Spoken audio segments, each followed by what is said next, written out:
आपल्या मित्रांनो final अकाउंट्सच्या next लेक्चरमध्ये आपण आज बघणार आहोत बॅलन्स शीटची ॲसेट साईड. आपल्या मागच्या लेक्चरमध्ये मित्रांनो आपण कॅपिटल आणि त्याचे प्लस मायनस आणि बाकीच्या लायबिलिटीज असे दोन व्हिडिओज मित्रांनो बघितलेले होते, पार्ट 1 आणि पार्ट 2 मध्ये. आज आपण मित्रांनो घेणार आहोत बॅलन्स शीटची ॲसेट साईड. करेक्ट? तर बॅलन्स शीटच्या ॲसेट साईडला मित्रांनो आपण काय लिहितो? ॲसेट साईड ॲक्च्युली बघायला गेलं ना मित्रांनो खूप सोपी आहे. ॲसेट साईडचं एक्सप्लेनेशन फार अवघड नाहीये. तर बॅलन्स शीटच्या ॲसेट साईडला आपल्या बिझनेसच्या जेवढ्या ॲसेट्स आहेत तेवढ्या सगळ्या लिहितो. आता ॲसेट्स सगळ्यांना माहिती आहेत आपल्या बिझनेसचे ॲसेट्स कोणकोणते असतात. Land and building, plant and machinery, computers, vehicles, prepaid expenses, bills receivable, debtors, closing stock etcetera. तर आता या झाल्या जनरल ॲसेट्स ज्या आपल्या सगळ्यांना माहिती आहेत.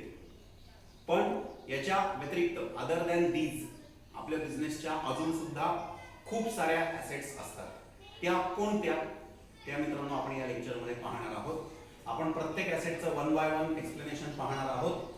आणि आता ॲक्च्युली बघायला गेलं तर खूप साऱ्या ठिकाणी मित्रांनो लॉजिक आणि कॉमन सेन्स आहे की ही आपल्या बिझनेसची ॲसेट आहे आणि ती बॅलन्स शीटच्या ॲसेट साईडला पोहोचते.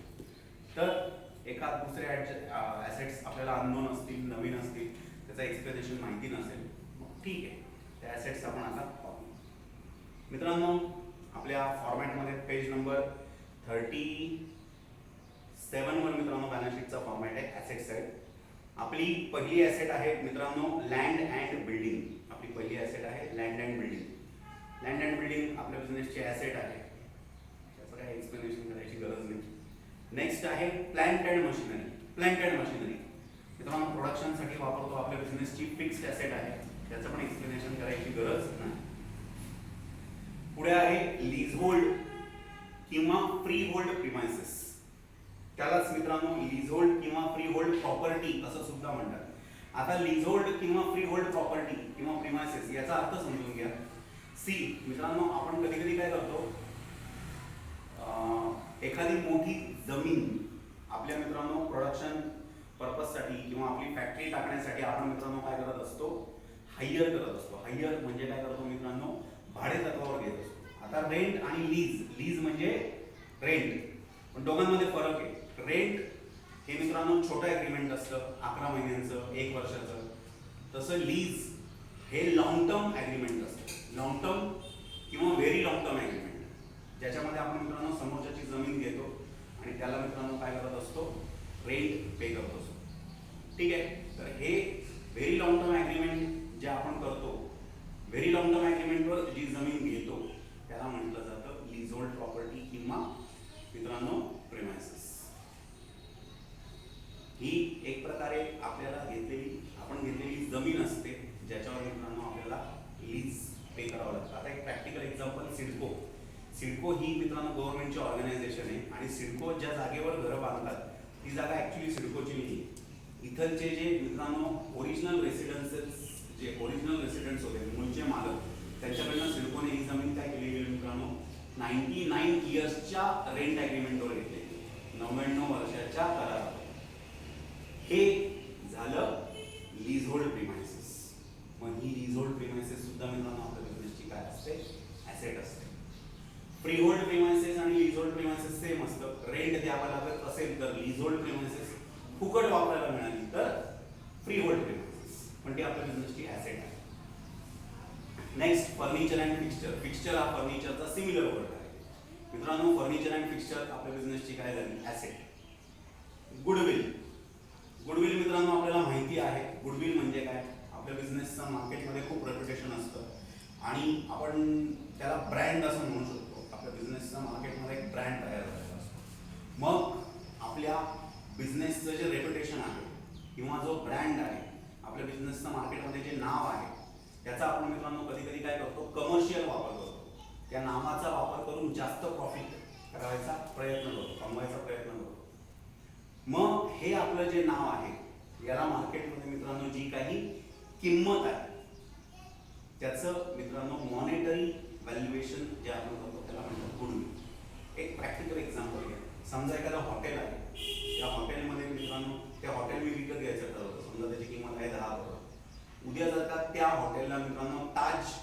त्यांनी स्वतःचं नाव दिलं ताज हॉटेल. तर त्या 10 करोडची प्रॉपर्टीची व्हॅल्यू ना ती लगेच 30 करोड 40 करोड होऊन जाईल. कारण का?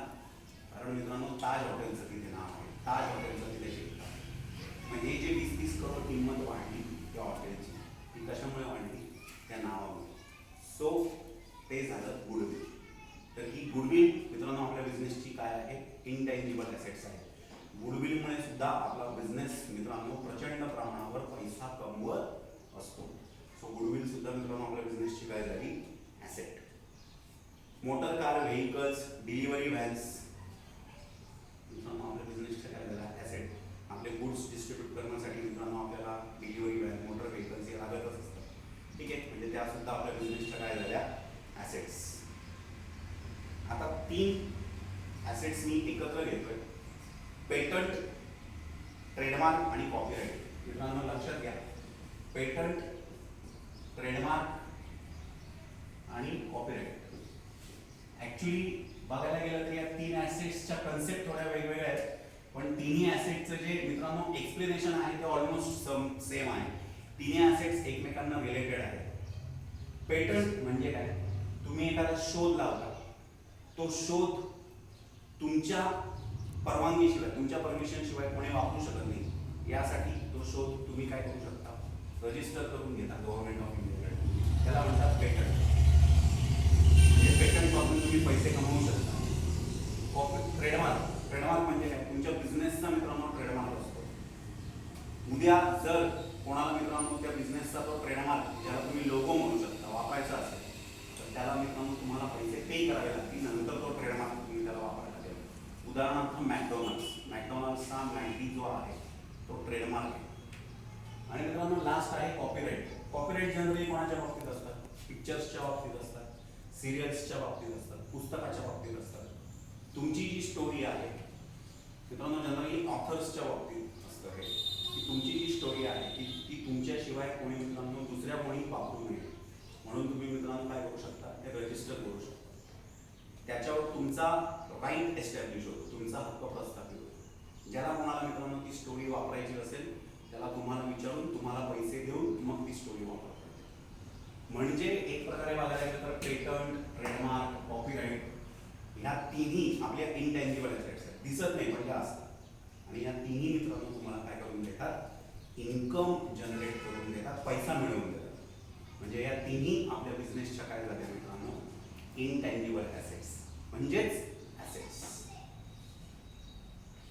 कॉपीराइट नंतर मित्रांनो पुढे आहे इन्व्हेस्टमेंट्स. आपण आपल्या बिझनेसच्या कुठेतरी इन्व्हेस्टमेंट्स केल्या, कोणत्या तरी बँकेत FD केली, कोणत्या तरी कंपनीच्या शेअर्समध्ये पैसे इन्व्हेस्ट केले.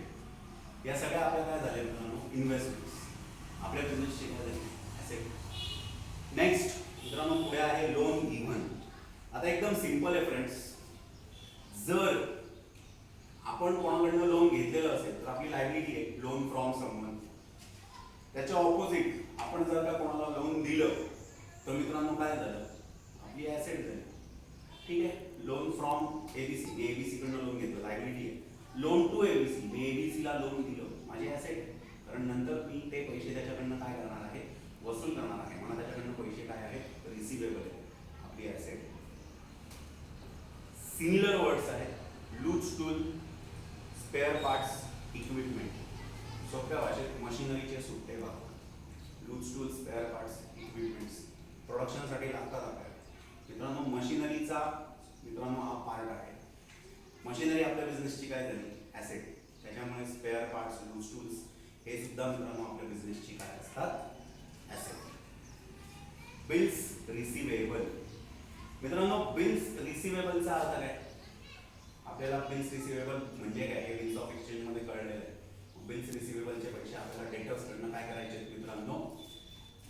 घ्यायचे आहेत. बरोबर आहे. म्हणजे बिल्स रिसिवेबल सुद्धा आपल्या बिझनेसची काय झाली मित्रांनो? ॲसेट.